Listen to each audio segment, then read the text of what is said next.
Opening program parameters. Player code established. Welcome to the program. A production of themetalrobot.com. Nobody cares about the robot gimmick. Just start the fucking show already. Humans are determined assholes. This is the Metal Robot Podcast. Initializing host playback. Welcome to MRP, the Metal Robot Podcast, the podcast about all things metal and everything in between. And it's my fucking birthday, bitches! Damn right, I'm 25 years old now. I know, people think I'm in my 30s, but really, that's a compliment. Still, that doesn't change the fact that we have a great show for you today. JMo of Splintered Throne returns for part 2 of our conversation from the previous episode. Greg Schwan joins us for the first time to talk about the Holy Water EP from his project Witnesses. It's doom metal plus Dracula side characters on the menu tonight. In the Metal News Recap, the Black Dahlia Murder have figured out if they will continue as a band. Also, Marilyn Manson's legal troubles have only just begun. But coming up in a few short moments, the Devil Wears Prada. But he's also bringing on Color Decay with a new TDWP album and a request from you, plus more releases from this past week. All this and more, so let's not waste much more time and let's get into the show. I'm Tom McKay, and this is the Metal Robot Podcast. You're listening to MRP, the Metal Robot Podcast. It's showtime. The opening act is about to begin. This is the Metal Robot Podcast. Tom McKay here. And yes, it was my birthday actually a few days ago. And yes, some people actually thought I was in my 30s. It must be something to do with the voice. Who knows? But thank you to everybody who gave me birthday wishes on the past Saturday. I really do appreciate it. The memes were great. The random Shrek dick pics, not so much. But still, glad I was able to have some fun. And we also have some fun stuff right now as we look at some of last week's new releases, one of which actually was a request from you, sent over through my email, which, as always, if you have any albums you want me to talk about on future episodes of the podcast, send me an email, tmckay@themetalrobot.com. That's tmckay@themetalrobot.com. Don't add an extra A to my last name. Don't do Gmail. It'll just bounce. Or you can reach out on my socials, Facebook and Twitter @themetalrobot, Instagram @the.metalrobot. Now, without further ado, let's take a look at what we've got.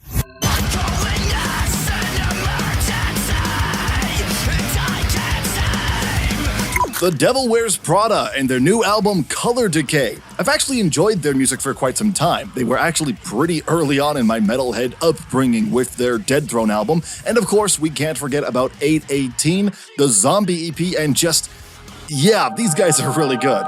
Then they kind of started to suck afterwards. Okay, not really, but Transit Blues felt like a step down for me. It didn't really hit as strong as their previous output had. They definitely come back a bit with the act in 2019, but I couldn't tell you what that album offered if I tried. So with Color Decay, I can only really expect the same thing or hope for the best. And oh yeah, that's the stuff. Well, okay, it's not the best album of all, but this was a huge step up. First of all, Mike Frenica's vocals are stellar as always. Mike's vocals have always been really great for this project, but since 818, he'd been focusing on keeping the teeth and bringing on the feels. And it's been working great for him. I do miss the low gutturals of Dead Throne, but at the same time, I can't help but feel Mike's lyrics more with his vocal approach. Also, of course, all the instrumentation on this album is great as well. They have been diving a bit further into the electronic aspect of metalcore that most metalheads tend to run away from faster than Century Media running away from Vector, more on that later in the show. But it actually works for these guys. True, they'd always had that aspect of them, but even now, they still try to keep the rough around the edges approach that early hardcore was almost known for. It's a great sound and vibe overall, front to back. I did notice though that this album is, how do I put this, less heavy? It's hard to explain, but again, I jumped on the TDWP bandwagon around Dead Throne and 818. They're arguably heaviest records, if of course you're not counting the Zombie EP, which is a fucking black hole of heavy metalcore. So listening to Color Decay, it almost feels like they're dialing back on the heavy in favor of slower and softer songs. Sure, there are still heavy moments like with Watchtower, but you also get songs like Broken and Salt that are straight up ballads, or as close as you can possibly possibly get, and that is a tone that lingers throughout this album. Is this still better than what they'd been doing previously? With Transit Blues in their rear view? Hell yeah, it's better. Is this the best in their catalog? Hell no. I wouldn't even say this is the best metalcore album of this year, far from it. But at the same time, if you're looking for a metalcore album that's not total shit and actually still holds on to some of those early hardcore roots, then you couldn't go wrong with this one. 13 out of 15. I do hope they can bring back some heavy in the future, but it's good to know these guys aren't entirely lost.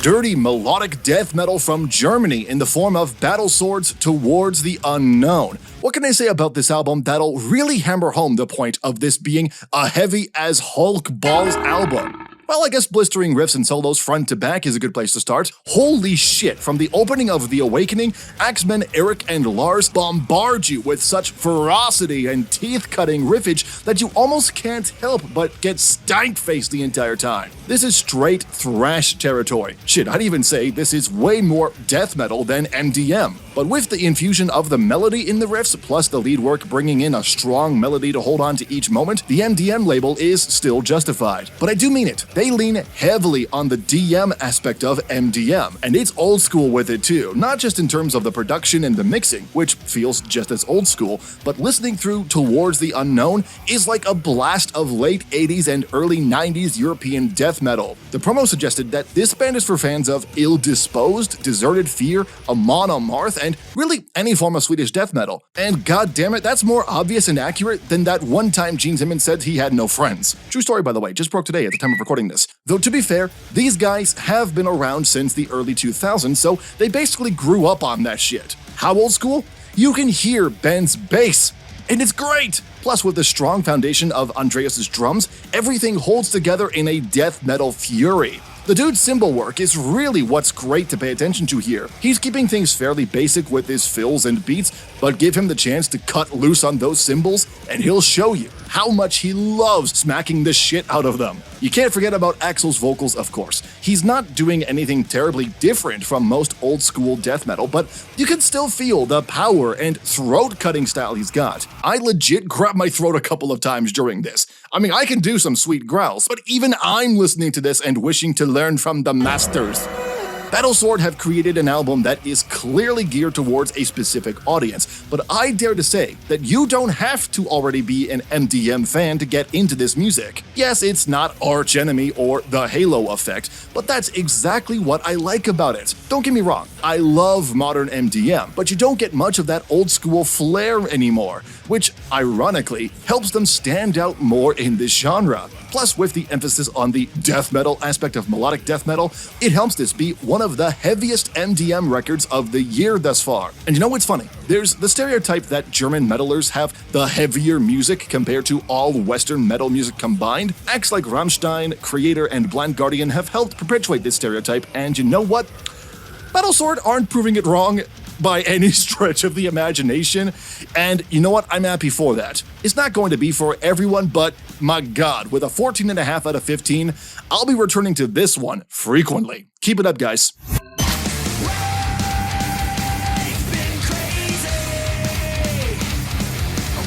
So this is the request I mentioned. Toxicon, Be the Fire and Wish for the Wind, requested by the band themselves to my email. The band is an Australian hybrid metal band?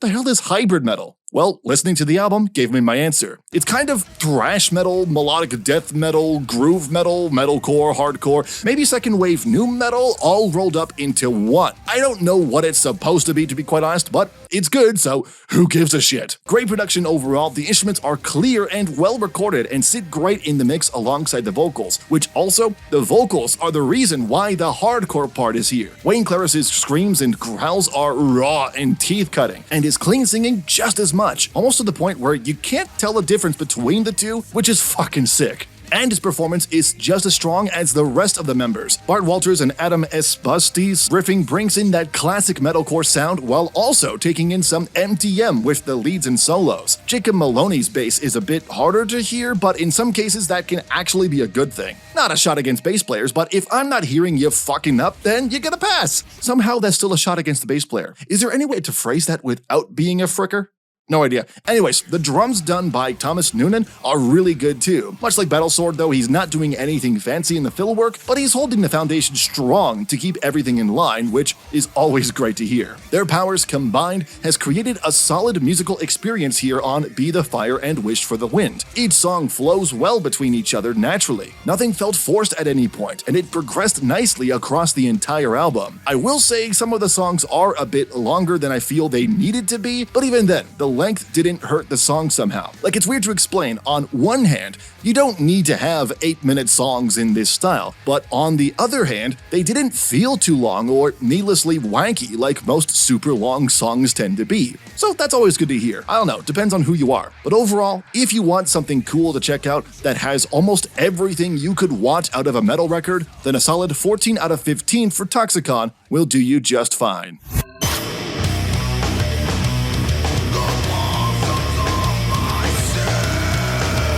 So here's an interesting one. Assimilator is actually formerly Death on Fire. Now, I reviewed their album Ghost Songs briefly on my YouTube series 10 Second Purge back when that came out, and I don't remember having too many bad thoughts on that. I thought it was pretty good, but recently they rebranded, according to the press release, quote, to better suit the new musical direction. What is that new musical direction, you might ask?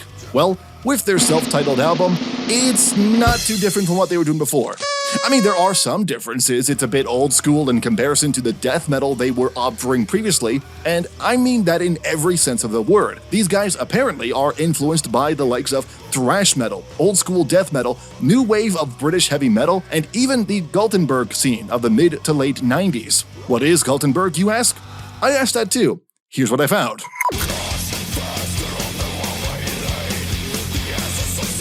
Yep, it's basically old school Swedish death metal. In Flames was apparently one of the pioneers of that too.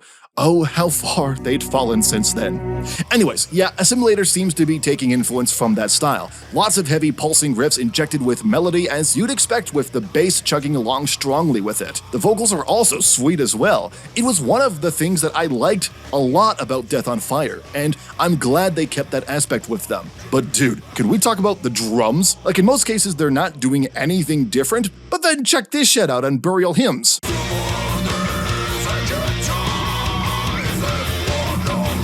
That's a straight-up disco-style beat on a death metal song. That's awesome! Plus, with some aspects being something even early nu metal kids can get into, this album actually has quite a bit to offer. It does have a bad habit of blending together after a bit, but when it stands out, it really stands out. I will miss Death on Fire, but if this is the direction the DOF guys are going nowadays, I can hardly complain. 12 out of 15. It could be better, but this is an album you need to check out and a band you need to keep your ears to the ground on.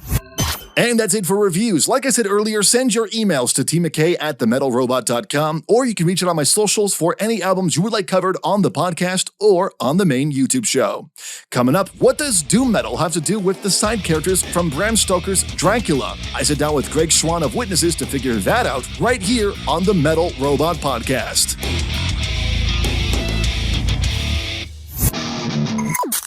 Ever wanted to take Metal Robot interviews on the go, but had this happen? Dead? I charged this last night, for fuck's sakes! Well, we can't solve a bad phone battery. You can take the interviews you love with you wherever on MRP Throwbacks. Be sure to hit save for when you want this on your evening drive to the venue. I'm just a troll. Like, I just don't give a crap. Can I say that? Honestly, I've been saying fuck this entire time, so by all means. MRP Throwbacks, only on Spotify, SoundCloud, and Apple Podcasts. 15 plus artists. Multiple cultures. Multiple languages. One Almost unpronounceable name. What the fuck does it say? It's pronounced homoiousios. How? There's 20 O's! It's Latin. What'd you expect? The ultimate collaboration project of 2022. Homoiousios, a symphonic, death, blackened, thrashing, grooving core fest. What genres? You're listening to MRP, the Metal Robot Podcast.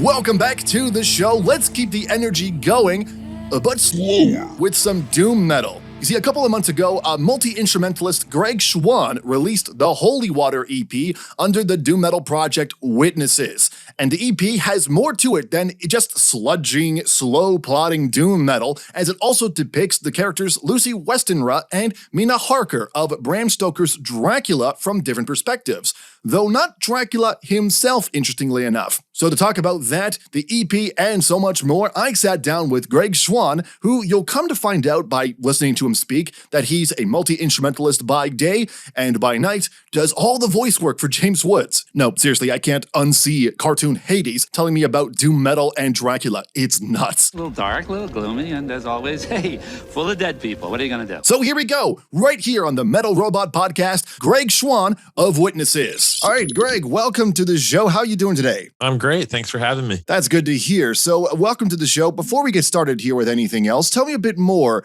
about Witnesses. Tell me more about the band, how it all started, etc., usual generic introduction stuff. Yeah, sure, no problem. I mean, the first thing I normally say is that it's not really a band. It's more of a project, and not in any kind of like cool way or like, okay. It's not, it's not like some jazz project or something sophisticated. It's just the fact of the matter is that it's really just me. And then I fill out things that I can't do with session musicians. For example, I'm not a singer. I can't sing at all. I'm not a drummer. So I hire session musicians where I need them. And pretty much I write, arrange everything. And then they kind of add their parts, right? Like I don't hire session musicians and tell them what to play. I think that's kind of silly. Because if you hire talented people, you should give them space. But at the same time, like it's really not a band. There's no rehearsal, there's no band practice, there's no live shows. That would be a logistical nightmare, and I'm really not interested anyway. Mm-hmm. But it started in 2015 or 16, I can't really recall. And it's kind of like it's cross genre, meaning Witnesses, I reserve the right to release whatever the heck I want, right? But it has focused on kind of three main areas. One being like what I call this kind of cinematic atmospheric music. A fancy way of saying it is that like a soundtrack that doesn't actually have a movie with it. Okay.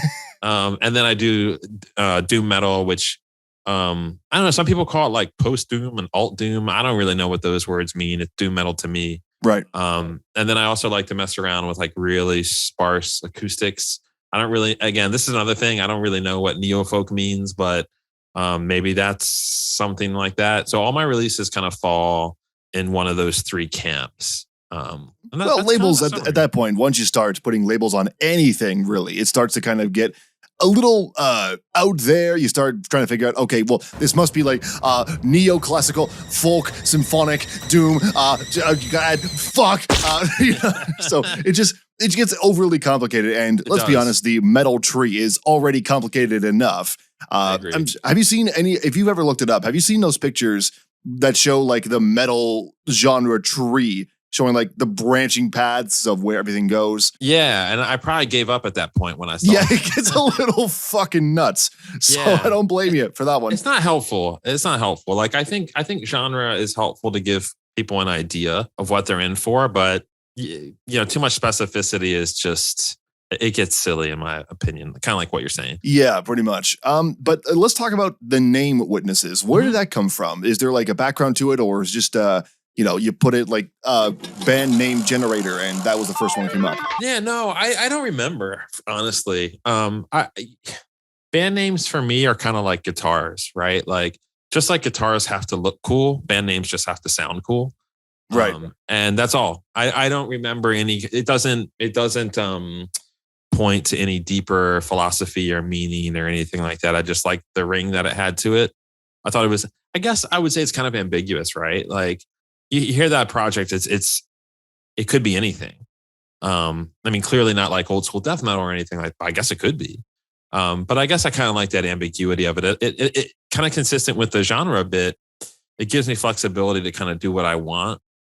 Because it doesn't really give the listener any indication of what they're in for. I think I looked it up. I mean, I looked up to see like what other bands might be called that, because it's hard to be original at this point, right? Oh yeah, 100%. Yeah, totally right. And I think there's like an old school punk band and maybe like an old jazz ensemble that had the name, but it seems safe to still use it anyway, and that's really the story of it. A lot of the music, yeah, as we were talking about, it can classify in many different ways, but doom seems to be the main returning point. What are some of the inspirations that you have for when you're writing the music? Yeah.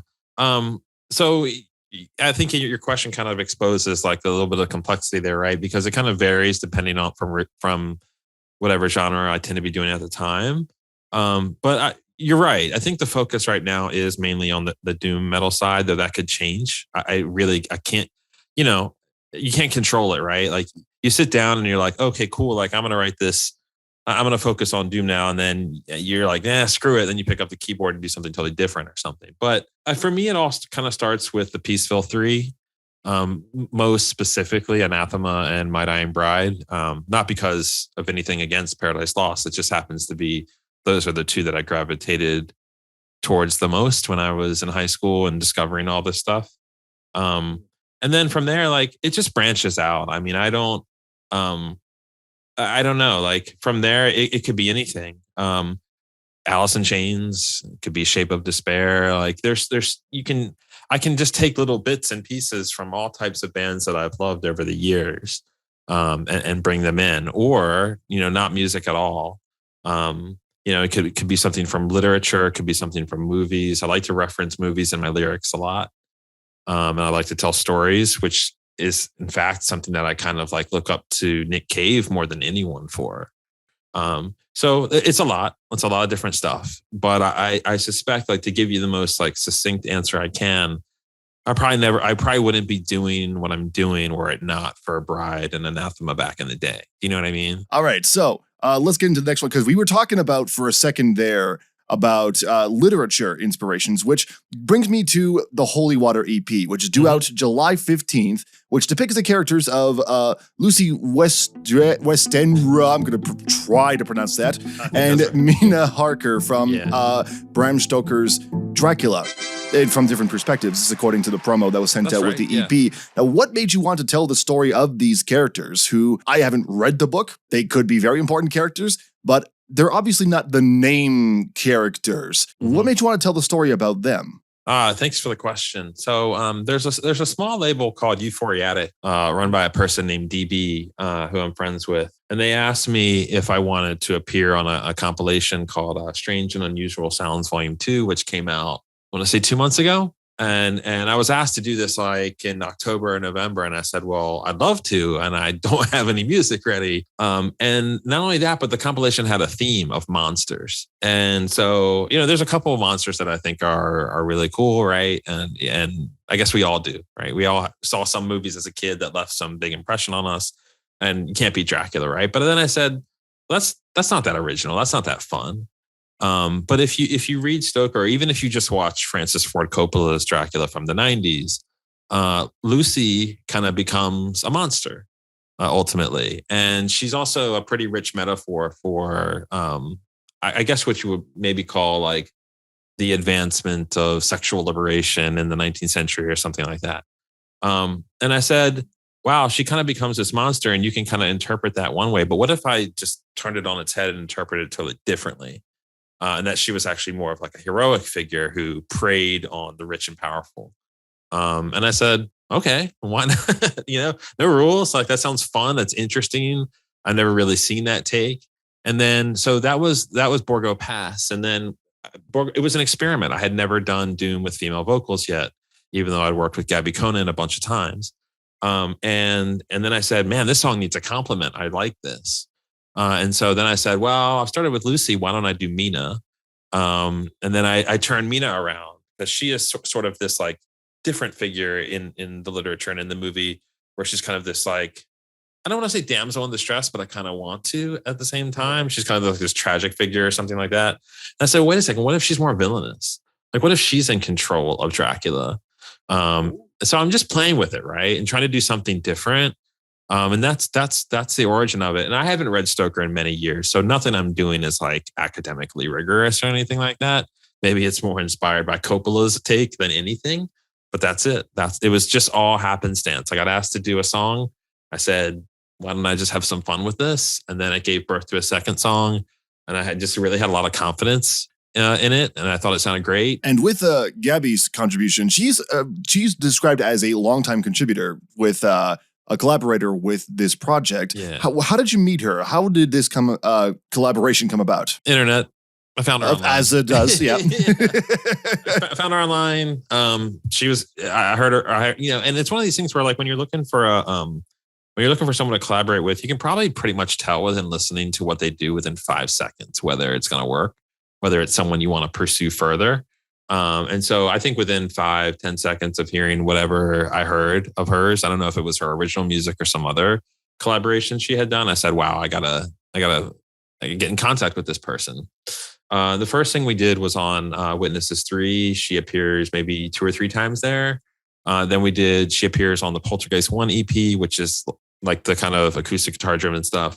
And she appears on 4. And so it never done metal before. And look, I like, in the 90s, like you think of bands like Third and the Mortal and stuff. And I love that sound. And I'm not saying that the Holy Water EP sounds like Third and the Mortal at all. But at the same time, it can still be an inspiration, if not a direct influence. And so I said, wow, Gabby's really like cool to work with. She's open-minded. I think this might fly. And so we did it and I didn't know, I just reached out to her and said, hey, I have this new thing. It's metal. I know it's not something you've probably done before, but do you want to give it a shot? She said, sure. So this is our 4th collaboration, which is kind of a lot. Yeah, I mean, she's definitely become a staple, I think, with the Witnesses project in general. Yeah, for sure.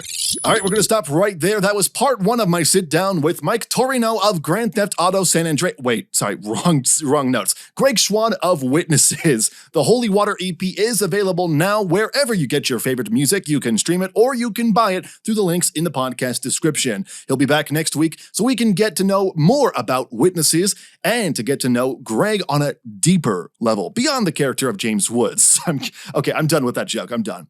Don't go anywhere. JMo of Splintered Throne returns to keep talking about the new heavy metal album, The Greater Good of Man, including how one of the songs on the album is only on the album because Lisa Mann added her vocals and turned it into something amazing. But first, our weekly metal news recap right here on the Metal Robot Podcast.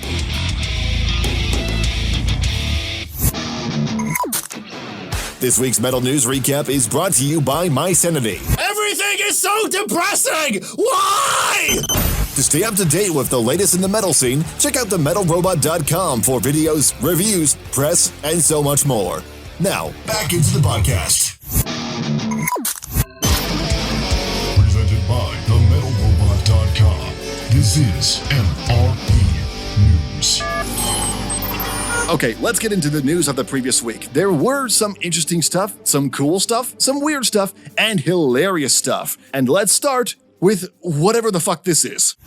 So Tommy Lee thinks that you're going to pay $20 to see his dog. And I don't say that because I'm his pimp who wants you to pay the equivalent of 2 McDonald's runs. It's because he recently announced an OnlyFans for anybody who wants to clap old man cheeks. Let me explain. So not too long ago, Tommy Lee posted a photo of himself being, let's say, extra confident in his manhood to his various social media accounts. We actually covered this on the show back then. But of course, as you'd expect, those photos, much like Pamela Anderson's dignity in the late 90s, didn't stay up for long, as they were taken down for obvious terms of service reasons. But dong-ding-a-ling if that didn't peeve the drummer so much. So, on the last show of the Motley Crue Stadium Tour in Las Vegas, the drummer decided to go on a bit of a rant about how social media's so restricting. They showed you my shit, they took it down off the internet. No more dicks, no more titties. Is that it? Yeah, those free social media sites that kids can also get on, they are so restricting. They suck for taking down my schlong. Though to be fair, Twitter is actually way more lenient when it comes to porn or adult photos, which is why if you go looking for it, for whatever reason, then you can see it still up on his Twitter page. But still, even then, Meta took down the post on Facebook and Instagram. So what is there to do but start an OnlyFans? That was the announcement that he made, and he did so by pulling down his pants and mooning the crowd to show the words "only" and "fans" on each wrinkled cheek. You see all my shit over there. Okay, A, nobody wants to see your shit. It didn't work for 2 Girls, 1 Cup. It sure as shit's not gonna work for you. And B, I know you're famous and some people would actually pay for that, but I'm sorry, who the fuck has $20 to pay for a 60-year-old man going through a midlife crisis? By the way, to clarify, that's $20 that I'm seeing here in Canada. If you go to Metal Sucks, they're reporting $40. Either way, that's a lot more than one should be paying for this kind of stuff. My God. The only way forward is from within, is the reason the Black Dahlia Murder is giving right now. If you're not caught up, the band's vocalist Trevor Strnad passed away not too long ago at the age of 41. It caught a lot of people by surprise, as we had no indication there was anything wrong, and as a result there was an outpour of sadness and support for the band and their families. But obviously, the question then arises, what is a band to do? Trevor was a founding member of the band. He's been there for every single album from the start. His voice is iconic with the band. Some bands, as a result of stuff like this, usually struggle with this decision as continuing comes with a huge risk. Now, there are some bands like Avenged Sevenfold who flourish with these kinds of risks, but others, like Drowning Pool, can't seem to keep it up, and have actually gotten dumber over time. Oh God. But still, that question has come up for the Black Dahlia Murder, saying in an interview with Decibel, quote, "We spent many days thinking things like, is this over? None of us wanted it to be over. We still feel like there is a lot left to do. But for them, they felt that they could keep going, and actually should." Brian Eschbach, their guitarist, has moved over to taking over on vocal duties, while they brought back Ryan Knight, who left the band in 2016 to take over on guitars once again. Brian went on to say in that interview, quote, "When we finally started talking about it, we thought, let's remake it from within and see if Ryan wants to return. And I'll take a crack on the vocals and see how that goes. I can't go out there and do Trevor's voice or try to be him. I can only execute the music of the Black Dahlia Murder with respect and try to do it the most justice I can." And we can only hope this goes well for them. They actually have a show coming up late October in Detroit at St. Andrews Hall. The show's being billed as, quote, "a celebration of the life and legacy of Trevor Scott Strnad, and will be the first showcase of the reformed lineup. They'll be performing with Darkest Hour and Plague Years, and if you want tickets, they're available now through the podcast description. So we thought Tommy Lee was overconfident. Wait until you hear this one. Dave Mustaine recently said in an interview with Classic Rock that of the 3 main original members of Metallica, he claims that he was the alpha male of the group. The interviewer, Paul Elliott, about halfway through the interview, asked about something he found in Dave's autobiography that he thought was weird, which was Dave claiming that he was the leader of Metallica when he was in the band, which doesn't sound right seeing as he was the one who's kicked out, but I digress. Dave said, "Why is that strange?" To which Paul said, "Because the guys who founded that band, James Hetfield and Lars Ulrich, are such alpha males." And what did Dave say in response? Quote, "Oh no, I am clearly the alpha male between the 3 of us," said the frizzy old grumpy grandpa. No, but okay, to be fair, all 3 have the contender for alpha male in that group. They're all loud, obnoxious, and full of themselves. It's a perfect 3-way tie. He goes on to say, quote, "Why did I have to do everything when I was in the band? Why did they always ask me to talk to the promoters and collect the cash? Why was I the one who had to do the fighting? Why did I have to talk in between songs?" But actually, if you ask the original bass player, Ron McGovney, he would say otherwise. Dave talked to the promoters? Collected the cash? James didn't play guitar before Metallica? That's not how I remember those days. Just the opposite, actually. Honestly, it's kinda hard to tell who's telling the truth here, but given the fact that Dave is the kind of guy to kick guitar techs down for daring to do their job while the guitar god is playing, it's not hard for me to believe that he's more of just an asshole than an alpha, let's be real. Why does no one like you? Oh yeah. Ooh, okay, here's an interesting one. So, space thrash metal band Vector had a hell of a week last week. Can ya guess why? Well, to start, after 6 years on hiatus, they have finally returned. And to commemorate the occasion, they got signed to massive label Century Media Records for 2 days before they were quickly dropped. Not even a reason for it either. Just a picture post that says, quote, "Effective immediately, Century Media has decided to part ways with Vector." That's it. 11 words and not even a noun in sight. Oof, they did them dirty. Okay, so what's going on here? Well, again, there was no explanation for the actual drop, but the announcement that Vector was returning brought on mixed reactions, though mostly a lot of outrage towards the band. Not because they don't like the band, they still have one of the best thrash metal albums of 2016 with Terminal Redux. It's more to do with who's still in the fucking lineup. David DeSanto. You see, a few years ago, a video surfaced from his wife showing him, I shit thee not, throwing her across a room, throwing a pillow at her and loudly verbally berating her. This was apparently because, quote, he let his dog go to the bathroom in the house and was refusing to clean it up, including a separate photo showing a door with 4 holes in it, to which she was reminded, quote, it could have been my face. Holy shit! Like, I could have stopped at him doing an NFL spiral of a human being across a room and you'd still think he should be buried under the prison. And yes, that was 3 years ago, but it still leaves a bad taste in one's mouth, like that one time you accidentally drank Labatt Blue from the sweaty dude across the hall. So the fact that he's still in the band, even with the return, yeah, you can understand why people were pissed. I'm just gonna say it. David is a problem, a tumor that the band needs removed as soon as possible if they want to stand a chance of making it. Look, I know his voice and guitar work made the band's sound, but if DeSanto isn't thrown out of the band the same way he threw his wife, that's a stigma that you'll never be able to get rid of, and it will follow this band forever, even if he's changed. I can say for certain that if I was a label head, even I wouldn't want to be associated with a wife beater. The Brian Wardner matter is still under investigation by the Los Angeles County Sheriff Department and has not yet been submitted to our office. Hey, speaking of, remember the Marilyn Manson rape allegation clusterfuck? Well, it's not over yet. To summarize, after he filed a countersuit against Evan Rachel Woods for all the shit she said against him, going on in the background was the Los Angeles County Sheriff's Department conducting a proper investigation into the matter, and is still ongoing, but it may be coming to an end soon. A statement made by the Los Angeles DA showed that we could see something later this month. The district attorney is committed to investing in trauma-informed care for all victims of sexual assault, abuse, and intimate partner violence. He then goes on to talk about how hard it can be for people to come forward with these allegations, especially when it comes to someone like Marilyn Manson being the abuser, so they'll be treating all of this seriously and claim to be dedicated to treating all victims with the highest level of care and respect.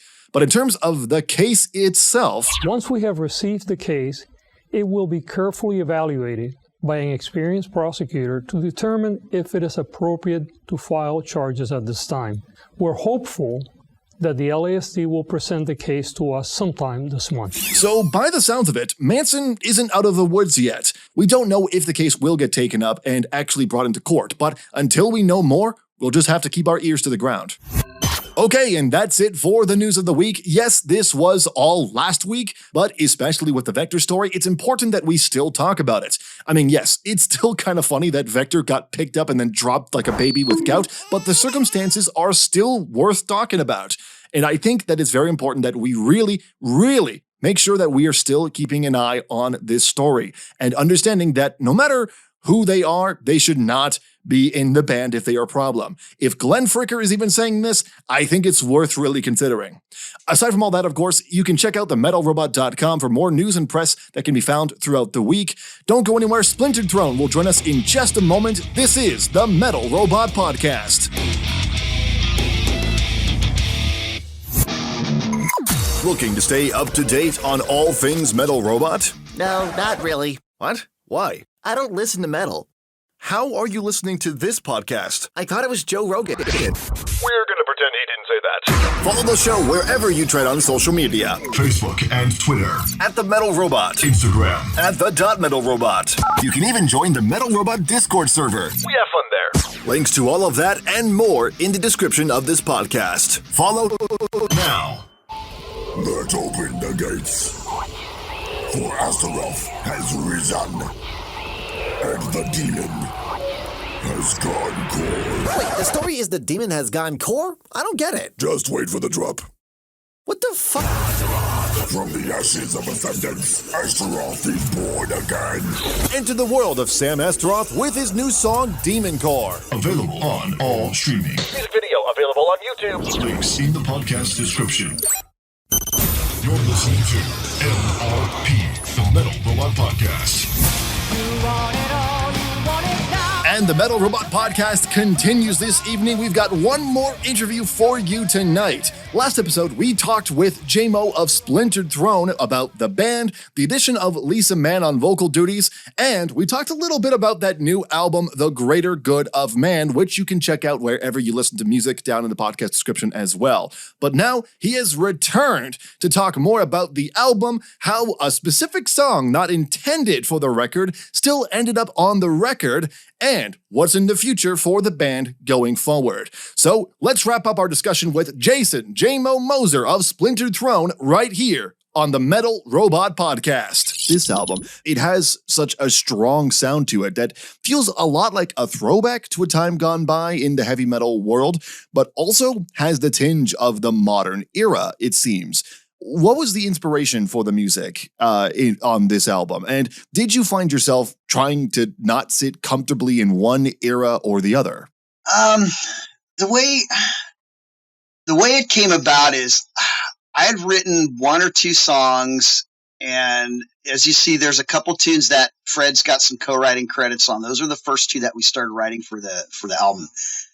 He left, COVID hit.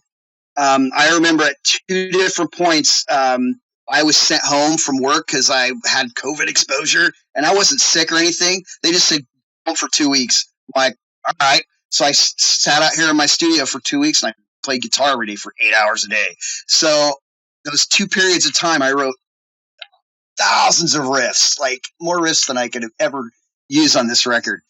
So, they were all over the place. I wrote stuff that was for the band. I wrote stuff that was not for the band. I wrote just anything that came into my head during those 2 periods of time. And I'm an old school traditional metal guy. I like my Judas Priest and my Iron Maiden and my, Heathen and Testament and stuff. I'm not trying to we're not trying to reinvent the wheel. It's not us. We're going to stay and half step down. We're going to play what we want to play. If other people enjoy it, that's great. But at the same time, none of us want to be a dated band. None of us want to be that cliche of like, okay, I've heard this album a million times. And I'm going to probably get some haters for this, but I'm going to say it anyway. I love like Exodus, but if I buy that record, I know that it's pretty much going to be a lot of the same stuff all the way through. And I love Exodus to death, but I know if I'm buying that album, I'm getting, that's what I'm getting. I like something diverse. I like when I put it on, it's got a flow. It kind of moves. Even something like if you go back to like Killers by Iron Maiden, which is probably one of my favorite albums of all time. That album's got everything. It's got some flow. It's got some ups. It's got some downs. It's got some, it doesn't just bash you over the head for 45 minutes. It gives you a little bit of time to breathe. And so when we wrote stuff and decided what riffs were going to make it and what songs were, we were feeling, those are the ones that came together. Cause there's another 5 songs that we started and we're like, we've already done this song. Or the funniest thing is the title track, Greater Good of Man. I wrote that song for myself that was never intended for this band. It was, Really? I like this reggae ska punk band called Ballyhoo. They're like my guilty pleasure. They're out of Maryland. They're freaking amazing. It is not what I would normally listen to. So I'm like, I want to write a Ballyhoo type tune. And so I wrote this tune. And of course, because I wrote it, it's still got that heavy edge to it. And Sure. when I showed Lisa and I said, check this out. She's like, oh my gosh. The next week she had lyrics to it. I said, well, that wasn't really meant for the band. Yeah. Oh my God, this song is great. Came the title track. So it was how it came about was fun. It works. And, So something you basically wrote in your downtime that was not meant for this group. Lisa just took one listen to it and was like, holy shit, hold on a second, and went back and wrote some lyrics to it. That's fucking awesome. Exactly. And what's even funnier about that is that's how Garrus and I used to write when he moved, is we would come up with a song and we would send it to him. And the next week he would come back with lyrics. So the one nice thing about when he moved is instead of all of us being in the same room and, pounding out ideas and, however that chemistry works, that every musician that listens to this is going to know, okay, yeah, that's what we do.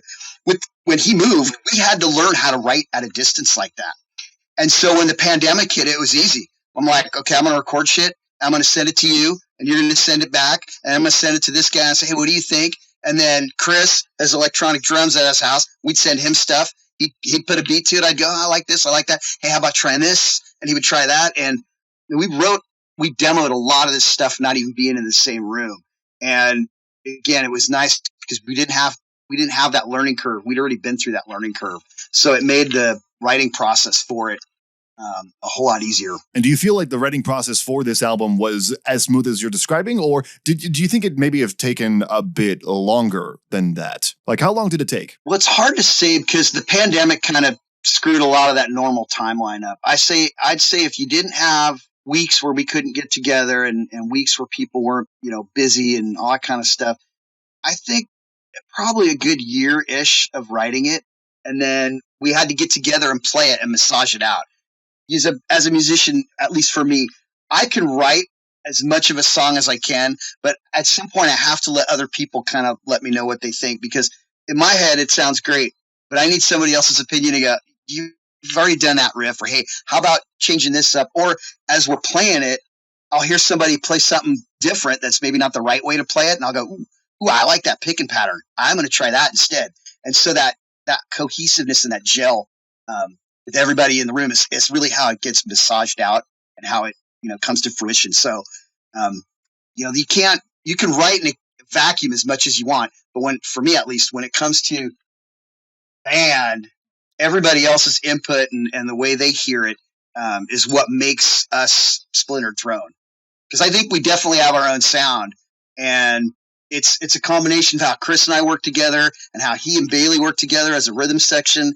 And then, with Lisa and Matt, now it's a whole different couple of ingredients that just kind of take it to that next level or next chapter or different, whatever you want to call it. And for any future releases, do you think you would continue to do this kind of like distant writing thing, or would you rather get back in the studio as a band? Matt and I are already kicking ideas around in here. No, he just lives right down the street. Our wives are best friends. I mean, he's over here all the time. So we're already kicking around harmonies and ideas. And he's the same thing. He's like, he has songs that he won't do in Earth to Ashes. They're a little more progressive and a little more, their sounds different than us. So this is Matt's vehicle to get out the heavy stuff. I'm okay with that. And again, we write with, okay, what's the harmony going to be? Because I can play the riff, and if he plays the same one, that's kind of boring. So we want to make it interesting and make it different. So do you have an idea for what's in the future of Splintered Throne? You said you were working on some stuff already. Is there anything fleshed out? Is there anything that you can see a timeline for? What's in the future? We want to play out and play some of this stuff live. That's been the biggest thing. It's tough in our region because, again, there's not a lot of clubs. We have to kind of reinvent ourselves because all the clubs, for the most part, have changed owners, talent buyers, and so on and so forth. So we got to get the ball rolling a little bit. Right. We'll probably play on this for, I would say, hopefully into next year and into next summer. Hopefully start grabbing some festivals next year. I think we're going to miss out this year just because of scheduling and the way things have worked out. But if we can get some festivals and get some stuff happening for next year. So if you're out there listening and you got a festival you want us to come, hit us up. And then probably I'm hoping by next fall, winter, we go back and into the writing process. And hopefully we'll have a bunch of ideas and a bunch of stuff demoed. I shit you not. I have another 100, 115, 20 riffs just sitting here. When I get on a roll, they just come out. I just poop them out. I don't know how I do it, but I do. Just excreting riffs as much as possible. I come from the Hetfield school of guitar playing. It's all about the riff. So I'll come up with something and I'll just shelve it. And then, maybe 3-4 weeks goes by. And I'm like, I'm going to see if I can put a couple of them together. And then, and that's how a song starts. And then hopefully we're writing and putting something else out. I'd like to not wait as long. We put out Redline in 2014. No, was it 14? No, it was later than that. 2019, somewhere like that. Then we put out a live album, and then I'd like to not wait as long. I can speak for the band. We like just putting records out. So if we can get another one out in the next 2 or 3 years, that'd be sweet. Yeah, I think many of your fans would definitely be agreeing with you on that one. That's for sure. So final question I have. And I think this is the most important question above all else. I ask this of everybody. If you could be any cereal box character, who would you be? Well, the first one that comes to mind is Captain Crunch. Yes! Eat a munch, Captain Crunch, munch a bunch of munch. Hands down, yes. I'm so glad I got a response that wasn't a fucking, what's his face again? Coco Dracula? What's his face? Well, he snuck into my head too, but I'm like, that guy's a fool. I don't want to be that guy. I want to be Then I started thinking about SOD and Captain Crunch, and yeah, that's where it goes. Fair enough. All right. So thank you so much for coming on the show, Jason. So Splintered Crowns, The Greater Good of Man, due out August of this year. Shout out anything that you have coming down the pipeline, whether it's with Splintered Throne or anything you want to shout out. You have the floor. Go for it. Find us we're on Bandcamp. We're on YouTube. We're on Reverb Nation. We're on Facebook. We're on all the social media that you could possibly think of out there.